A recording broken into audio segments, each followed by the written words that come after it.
नमस्कार जय जगन्नाथ। से एमिति ठाकुरटीए एमिति दिओटीए जे जार कौनसी पटांतर नहीं ए समग्र विश्व ब्रह्मांड रे अलौकिक लीला रे से लीलामय से लीलाधारी महाप्रभु श्री जगन्नाथंकर एक खूब सुंदर अनुभूति मु आपण मानको बांटिबाकू जाउची। अनुभूतिटी होउची खुर्दा मंगलाजोड़ीर लक्ष्मी नारायण पट्टनायकर अनुभूति तो निश्चय शुणेबी। ता पूर्व कही रखे आपण मानक भितर भी जदि एमती सुंदर अनुभूति रही आ बांटिबाई इच्छाटे रखि था तारे लेखि मोर व्हाट्सएप नंबर मोर ईमेल आईडी जहाँकि मोर डिस्क्रिप्शन बॉक्स रे रही से माध्यम पठेदेले आपणकर अनुभूति को भी समस्त निकट में पहुँचेबार छोटिया चेष्टाटे निश्चय आगू जारी रखी। आसतु जानिबा आज अनुभूति। अगस्ट 15 तारिख 2016 मसीहार घटना। से दिन थाए श्रावण मासर शेष सोमवार। लक्ष्मीनारायण बाबू को एक धार्मिक सम्मेलन में जीवार सुजोग मिलता है। जागुलीपाटना जीवार थाए। खोर्धा जिलार छोट गाँटी हूँ जागुलीपाटना। खोर्धा सहर ठारू मात्र 6 किलोमीटर दूर में अवस्थित पूर्ण विग्रह श्री जगन्नाथ मंदिर में प्रसिद्ध यह स्थानटी अनंत पुरुषोत्तम क्षेत्र भाव में भी यह स्थानटी प्रसिद्ध लाभ कर सारी। जगन्नाथ विग्रह में हाथ पाद दृश्य हुए ना यह तो आम समस्ते जानी किंतु जागुलीपाटना रे पूर्ण विग्रह श्री जगन्नाथंकर संपूर्ण कलवर पूजा पाई आसुचंती।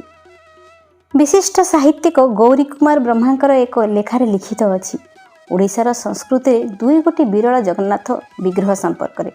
गोटे हूँ गंजाम जिलार आसिकार थिबा सबुठारु उच्चतम श्री जगन्नाथंक विग्रह आउ अन्यटी हूँ जागुलीपाटना रे विराजित पूर्ण विग्रह जगन्नाथ बलभद्र एवं माँ सुभद्रा। कहते लक्ष्मीनारायण बाबू अनेक बार से रास्ता दे से आग को जाइछंती सत किंतु केबे दर्शन करिनथंती श्री जगन्नाथंकर से विशेष रूप को। तेणुक जितेबले धार्मिक सम्मेलन में जीवार सुजोगटे मिलता है सुजोग को हाथ छड़ा न करिकी किसी जगन्नाथ प्रेमिक गहन में पहुँची था जाकि जागुलीपाटना जनपद निकटवर्ती खूब शांत और मनोरम परिवेश थाए। सेठी पहुँचला परे आखि तृप्त हो जाए मन भी पवित्र हो जाए। जागुलीपाटनार से आपाद मस्तक प्रभुंकर पूर्ण विग्रह खूब आकर्षणीय होता है। हाथ पाद नथिबा जगन्नाथंक रूप इठारे केमिति जे पूर्णता लाभ करिछि से तथ्य को जानिबा मन में अनेक कौतूहल सृष्टि होगा लगी लक्ष्मीनारायण बाबू को। सेठारे दीर्घ 3 घंटार रहणी मध्य लक्ष्मीनारायण बाबू कैमेरारे किछि फोटो भी उत्तोलन करिथांती आ किछि तथ्य भी तांकर हस्तगत होता है।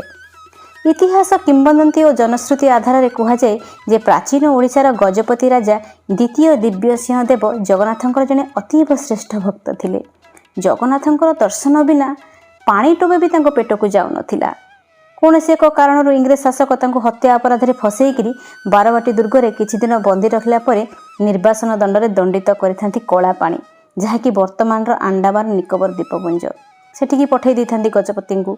सेठाकर जलवायु रे गजपति खूब असुस्थ हो पड़ी थांती और केवल कालिया कालिया डाक छड़ा आ किछि भी कहू न थांती। तेणु तांकर एतादृश व्यवहार देखि समस्त तांको सेठी पागल बोली भाबिबाकू लागि थांती। सेठारे गजपतिंकर सेवा करुथिबा वैद्य जनकर ना थाए कालिया। तेणु से वैद्य जनक दिने गजपति को एभली कालिया डाकर ना कारण पचारि थांती। असुस्थ गजपति द्वितीय दिव्य सिंह देव वैद्यों उत्तर में कही मु आपणकर ना धरी कालिया बोली डाकू ना वैद्यराज मु तो मोर प्रिय जगन्नाथ को केवल डाकुची और से ही मते एठू केवल मुक्ति करें। बंदी गजपति एतादृश प्रभु प्रति भक्ति और विनम्रता को देखि वैद्य जनकर मन टिके तरड़ी थाए। तेणु सेठारु गोपन में मुक्ति करदेबाकू परम प्रतिश्रुति देइथांती से गजपति को। दयालु वैद्यंकर एभली प्रतिश्रुति रे राजा भी धीरे धीरे सुस्थ होगा लगी थांती आ से वैद्य जनक तांको कथा मुताबक प्रतिश्रुति रक्षा करिथांती और दिने गोपन रे आनिकी गजपति को समुद्र कूल छाड़ देकी जाइथांती। समुद्र कूल हठात गजपति सम्मुखें भासमान अवस्था निंब काटर एक विराट गंडी दृश्यमान होता है और ताहारी साहाय्य ही ताहारी सहारा ही से दिन गजपति भासी भासी आसी श्रीक्षेत्र उपकूल में पहुँची था। सेतेबेलकू गजपति वंशर महाराणी राज्यर शासन तुलौ थांती। इंग्रेज मानक कबलरू निजकू लुचेबा से दिन गजपति राणी निर्देश रे छद्मवेश धारण करिकी आत्मगोपन करने निमंते जागुलीपाटनार से घंच जंगल भितर आसिकी पहुँची थांती। गजपति मन आ हृदय थाए केवल जगन्नाथ और जगन्नाथ। जागुलीपाटनार आझाड़ झाड़ जंगल मध्य रात्रि रे विश्राम नेउथिबा बेले स्वप्न रे देखिथांती गजपति श्री जगन्नाथंकर पूर्ण विग्रह रूप को स्वचक्षुरे दर्शन करिथांती। तापर निजको सन्यासी दीक्षार दीक्षित करैकि से जंगल मध्य ही अवशिष्ट जीवन बिताइबा एक मठ प्रतिष्ठा करी सेठारे श्री जगन्नाथ श्री बलभद्र माँ सुभद्रा त्रिमूर्तिंकर पूर्ण विग्रह मूर्ति स्थापन करिथांती।